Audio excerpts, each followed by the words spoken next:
நண்பர்கள் அனைவருக்கும் வணக்கம். நம்மளுடைய ஃபாரின் மினிஸ்டர் ஜெய்சங்கர் அவர்கள் பாகிஸ்தானுக்கு 2 நாள் அரசுமுறை பயணம் மேற்கொள்ள போகிறாரு. SCO சமிட் பாகிஸ்தானில் அக்டோபர் 15-16 நடக்குதுங்க. ஸோ நம்மளுடைய பிரைம் மினிஸ்டருக்கு பதிலாக அவரை ரெப்ரசன்ட் பண்ணி நம்மளுடைய ஃபாரின் மினிஸ்டர் பாகிஸ்தானுக்கு போக போகிறாரு. ஃபாரின் மினிஸ்டர் ஆனதுக்கப்புறம் நம்மளுடைய இப்போ இருக்கக்கூடிய ஃபாரின் மினிஸ்டர் ஜெய்சங்கர் அவர்கள் பாகிஸ்தானுக்கு போவது இதுதான் முதல் முறை. இது இப்போ பெரிய அளவுக்கு பேசுபொருளாக மாறி இருக்குங்க. இப்போ ரீசெண்ட் டேஸாக கடந்த சில காலங்களாக நம்மளுடைய ஃபாரின் மினிஸ்டர் பாகிஸ்தானை வச்சு செஞ்சு இருக்கிறாரு. இப்போ UNGA மீட்டிங்கில் வெளுத்து வாங்கிட்டார், பாகிஸ்தானை தோல் உரிச்சிட்டார் அப்படின்னு சொல்லலாம். போன வருஷம் SCO சமிட்டில் பாகிஸ்தானினுடைய ஃபாரின் மினிஸ்டர் வந்திருந்தார். அந்த சமயத்தில் பாகிஸ்தானை விட்டு வெளுன்னு வெளுத்து வாங்கிட்டார். இப்போ எல்லோரும் என்ன சொல்கிறாங்க அப்படின்னா, பாகிஸ்தானுக்கே போய் பாகிஸ்தானை பயங்கரமாக வச்சு செய்ய போகிறார் நம்மளுடைய ஃபாரின் மினிஸ்டர் அப்படின்னு எல்லோரும் சொல்கிறாங்க. நிறைய பேர் என்ன சொல்கிறாங்க அப்படின்னா, பாகிஸ்தானுக்கு போகக்கூடாது, பாகிஸ்தானுக்கே நம்மளுடைய ஃபாரின் மினிஸ்டர் போகணும், அவருடைய உயிருக்கு உத்தரவாதம் இல்லை, பாகிஸ்தான் ஒரு பயங்கரவாத நாடு அப்படின்லாம் சொல்கிறாங்க. பட் என்ன பண்ணுறது, நம்ம SCOவினுடைய ஒரு மெம்பர், குறைந்தபட்ச ஒரு சில விஷயங்களை நம்ம செய்ய வேண்டிய அந்த ஒரு சூழல் அப்படின்றது இருக்குது. ஸோ அதனால் நம்மளுடைய பிரதமருக்கு பதிலாக அவர் போகிறாரு. SCO மெம்பர்ஸினுடைய அந்த தலைவர்கள் லீடர்ஸ் வருவாங்க அப்படின்னு எதிர்பார்க்கப்படுகிறது. புட்டின் வர்றாரா என்ன அப்படின்றது இன்னமும் உறுதியாகலாம். மோஸ்ட் ப்ராபப்ளி அவர் வருவது டவுட்டு தான் நண்பர்களே. சரி, இப்போ அடுத்த முக்கியமான செய்திக்கு நான் வரேன். ஃபெடரேஷன் ஆஃப் அமெரிக்கன் சயின்டிஸ்ட் அப்படின்ற ஒரு திங்க் டேங்க் அப்படின்றது பார்த்துக்கிட்டிங்கன்னா, ஒரு துறை சார்ந்த வல்லுநர்கள் ஒன்றா இணைஞ்சு ஒரு குறிப்பிட்ட விஷயம் சம்மந்தமாக கட்டுரைகள் வெளியிடுவாங்க. எதிர்காலத்தில் என்ன நடக்கலாம் அப்படின்ற ஒரு சில ப்ரிடிக்ஷன் பண்ணுவாங்க. இந்த துறை எப்படி போகும். ஸோ இந்த மாதிரி செயல்படுறது தான் ஒரு திங்க் டேங்க். ஸோ அப்படி ஃபெடரேஷன் ஆஃப் அமெரிக்கன் சயின்டிஸ்ட் அப்படின்றது ஒரு தனியார் அமைப்பு, ஒரு தனியார் திங்க் டேங்க் நிறுவனம் அப்படின்னு சொல்லலாம். ஸோ ரொம்ப ஒரு முக்கியமான திங்க் டேங்க் இது. 1946 இது எஸ்டாப்ளிஷ் பண்ணிட்டாங்க, இந்த செகண்ட் வேர்ல்டு வார் முடிஞ்சதுக்கப்புறம். ஸோ இந்த திங்க் டேங்க் இப்போ ஒரு ரிப்போர்ட் வெளியிட்டிருக்கிறாங்க இந்தியாவினுடைய அந்த நியூக்ளியர் கேப்பபிலிட்டிஸ் சம்மந்தமாக. ஸோ அதில் அவங்க என்ன ஒரு முக்கியமான விஷயம் சொல்லியிருக்கிறாங்க அப்படின்னு பார்த்துக்கிட்டிங்கன்னா, நம்ம 2027 அக்னி 6 இன்டர்கான்டினென்டல் பேலிஸ்டிக் மிசைல், அதாவது கண்டம் விட்டு கண்டம் பாயக்கூடிய இன்டர்கான்டினென்டல் பேலிஸ்டிக் மிசைலை நம்ம டெப்ளாய் பண்ணலாம், அதை ஆப்ரேஷனல் ஆக்கலாம் அப்படின்னு அவங்க சொல்லியிருக்கிறாங்க. அக்னி 6 அப்படின்னு பேசுகிறப்போ அது சம்மந்தமான அடுத்த செய்திகள் எதுவும் வரல. அக்னி 5ஓட இந்தியா அக்னி மிசைல் ப்ரோக்ராமை முடிச்சுட்டாங்க அப்படின்ற ஒரு பேச்சு இருக்கு. இதுக்கு முன்னாடி DRDOவினுடைய சீஃப் என்ன சொல்லியிருந்தார் அப்படின்னா, அக்னி 6 அப்படின்றது இப்போது அதை பற்றின எந்த விஷயமே கிடையாது, அக்னி 5 வரைக்கும் தான் நாங்கள் ஒர்க் பண்ணியிருக்கிறோம் அப்படின்னு அவர் சொல்லியிருந்தார். ஸோ அப்படி இருக்கிறப்போ அக்னி 6 இந்தியா டெப்ளாய் பண்ணுவாங்க அப்படின்னு இந்த திங்க் டேங்க் ஏன் சொல்லியிருக்கிறாங்க. இப்போ இருக்கக்கூடிய அக்னி மிசைலினுடைய கேப்பபிலிட்டியவே இந்தியா நினச்சா பெரிய அளவுக்கு இன்க்ரீஸ் பண்ண முடியும் அப்படின்றதான் இதிலேருந்து தெரிய வருது நண்பர்களே. அக்னி 6 பொறுத்த வரைக்கும் பார்த்துக்கிட்டிங்கன்னா அவங்க என்ன சொல்கிறாங்க அப்படின்னா, அதனுடைய ரேஞ்ச் 9000 கிலோமீட்டருக்கு மேலே இருக்கும். வெஸ்டர்ன் நேஷன்ஸ் இதை பார்த்து பெரிய அளவுக்கு விமர்சனம் பண்ணக்கூடாது, கேள்வி கேட்கக்கூடாது அப்படின்றதுனால இது 9000 கிலோமீட்டர் அப்படின்ற மாதிரி இந்தியா சொல்லுவாங்க ஆப்ரேஷனலி டெப்ளாய் பண்ணால். ஆனால் அதனுடைய கேப்பபிலிட்டி அப்படின்றது 12000 கிலோமீட்டர் வரைக்கும் இருக்கும் அப்படின்ற மாதிரி சொல்கிறாங்க. அது மட்டும் இல்லாமல் இவங்க என்ன சொல்கிறாங்க அப்படின்னா, அந்த அக்னி 6 மிசைல் கிட்டத்தட்ட 70 டன் எடை இருக்கக்கூடிய ஒரு மிகப்பெரிய மிசைலாக இருக்கும். இதில் கிட்டத்தட்ட 10 வார்ஹெட்ஸ் கொண்டு போக முடியும். MIRV கேப்பபிலிட்டி இந்த மிசைலுக்கு இருக்கும். 10 வார்ஹெட் கொண்டு போகலாம். ஸோ இந்த மிசைல் ஏர் டிஃபென்ஸ் சிஸ்டமை கன்ஃபியூஸ் பண்ணுவதற்கு அந்த சாப்ஸ் அப்படின்னு சொல்லுவாங்க, அந்த ஃப்ளேர்ஸ் சாப்ஸ் அப்படின்னு சொல்லுவாங்க. ஸோ அதெல்லாம் இந்த மிசைல்லேருந்து இது ரிலீஸ் பண்ணும்.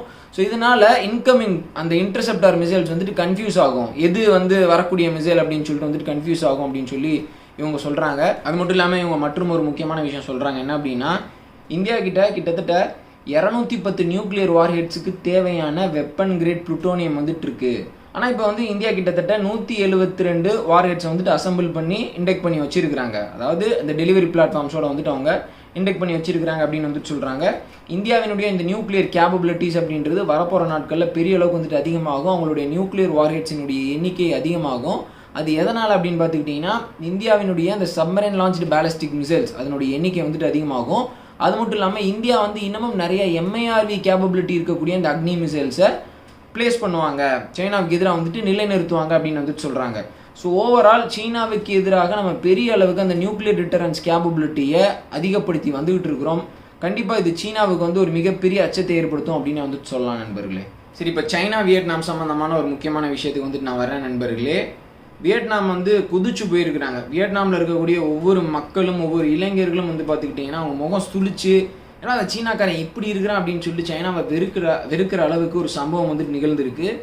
என்ன நடந்திருக்குன்னு பார்த்துக்கிட்டிங்கன்னா, அந்த ஞாயிற்றுக்கிழமை சீனாவினுடைய அந்த நேவி, சைனீஸ் நேவி வியட்நாமினுடைய ஒரு மீன்பிடி கப்பலுக்குள்ளே வந்துட்டு புகுந்து அந்த மீனவர்களை வந்துட்டு சரமாரியாக கொடூரமாக வந்துட்டு தாக்கியிருக்கிறாங்க. அயன் பைப்பின் மூலமாக, இரும்பு பைப்பின் மூலமாக வந்துட்டு தாக்கியிருக்கிறாங்க.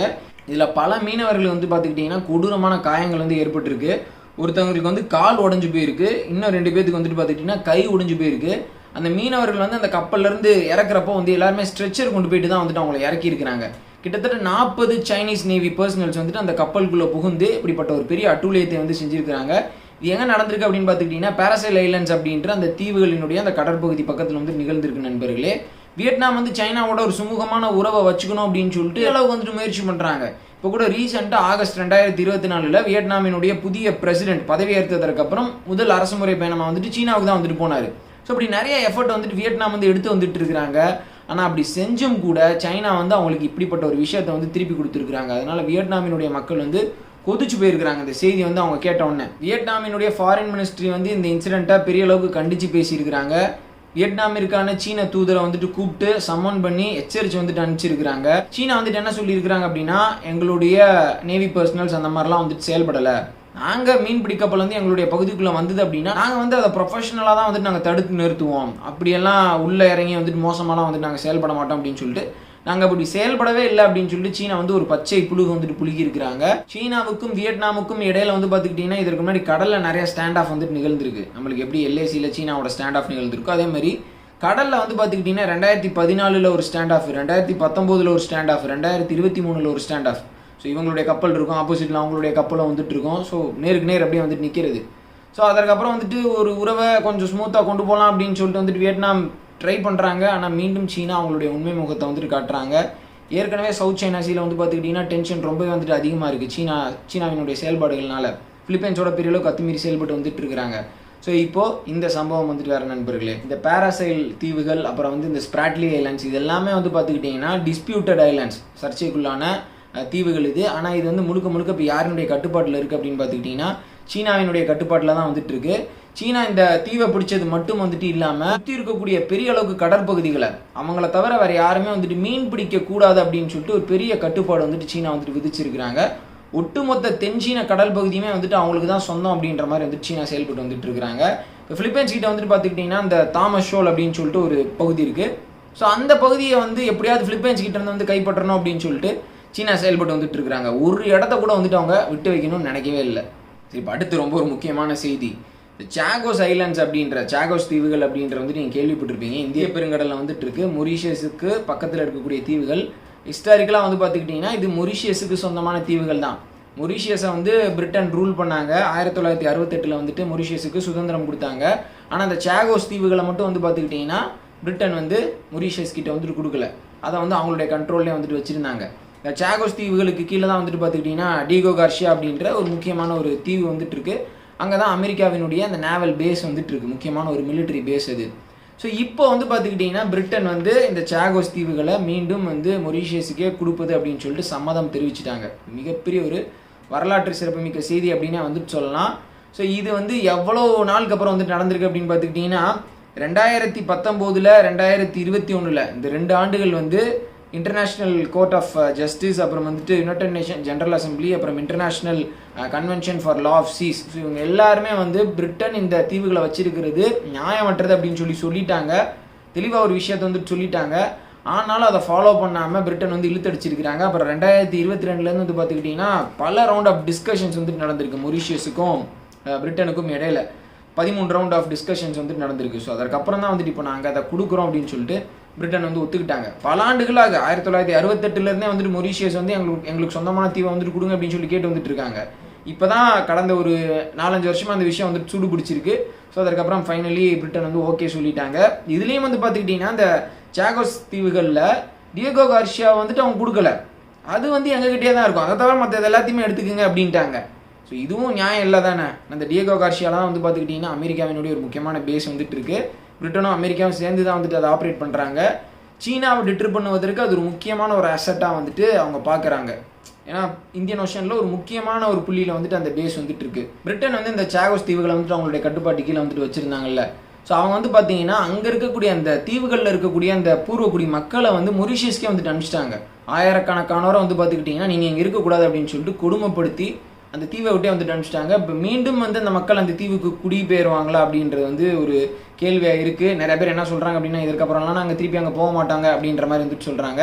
மொரிஷியஸ் திருப்பியாக வந்து அவங்கள அங்கே குடியமர்த்துவாங்களா என்ன அப்படின்ற வந்துட்டு நம்ம பார்க்கலாம். சைனா எப்படி வந்து இப்போது பெரிய அளவுக்கு எக்ஸ்பான்ஷனிஸ்ட் பாலிசியில் செயல்பட்டு வந்துட்டு இருக்கிறாங்களோ அதை விட பல மடங்கு கொடூரமாக ஒரு காலத்தில் பிரிட்டன் வந்து செயல்பட்டு இருக்கிறாங்க அப்படின்றதான் அந்த விஷயத்தை வந்துட்டு நம்மளுக்கு பார்க்குறப்போ வந்துட்டு தெரியுது நண்பர்களே. சரி, இப்போது இஸ்ரேல் ஹெஸ்புல்லா சம்மந்தமான ஒரு முக்கியமான செய்தியோடு அந்த வீடியோ வந்துட்டு நான் முடிச்சுக்கிறேன். இஸ்ரேல் வந்து தொடர்ச்சியாக ஹெஸ்புல்லாவை போட்டு வச்சு செஞ்சு வந்துட்டு இருக்கிறாங்க. இப்போ முகமது ரஷீத் சகஃபி அப்படின்ற ஒரு முக்கியமான ஹெஸ்புல்லா கமாண்டர், ஹெஸ்புல்லாவினுடைய கம்யூனிகேஷன் யூனிட்டினுடைய டாப் லெவல் கமாண்டர் வந்துட்டு இந்த நபர் தான் அப்படின்னு சொல்லிட்டு சொல்கிறாங்க. ஸோ இந்த நபரை இஸ்ரேல் வந்து நேற்று ஒரு ஏர் ஸ்ட்ரைக்கில் எலிமினேட் பண்ணிட்டாங்க. ஹிஸ்புல்லாவினுடைய மிசைல் யூனிட்டினுடைய தலைவர் காலி, ட்ரோன் யூனிட்டினுடைய தலைவர் வந்துட்டு காலி, மிசைல் டிரான்ஸ்ஃபர் அந்த வெப்பன்ஸ் டிரான்ஸ்ஃபர் யூனிட்டினுடைய தலைவர் வந்துட்டு காலி, ஹிஸ்புல்லாவினுடைய டாப் லீடர் வந்துட்டு நஸ்ரல்லா வந்துட்டு காலி, இப்போ கம்யூனிகேஷன் யூனிட்டினுடைய தலைவர் வந்துட்டு காலி. இப்படி ஹிஸ்புல்லா வந்து ரொம்ப ஒரு பின்னடைவை சந்திக்கிற மாதிரி இஸ்ரேல் வந்து தாக்குதல் நிகழ்த்தி வந்துட்டு இருக்கிறாங்க. நேற்று வந்து பார்த்துக்கிட்டிங்கன்னா நஸ்ரல்லாவை காலி பண்ணுவதற்கு இஸ்ரேல் பங்கர் பஸ்டர் பாம்ஸ் வந்துட்டு பயன்படுத்தினாங்கல்ல. ஸோ அதே மாதிரியான பாம்ஸை வந்துட்டு நேற்று பெரிய அளவுக்கு இஸ்ரேல் வந்துட்டு இப்போ பயன்படுத்தி இருக்கிறாங்க.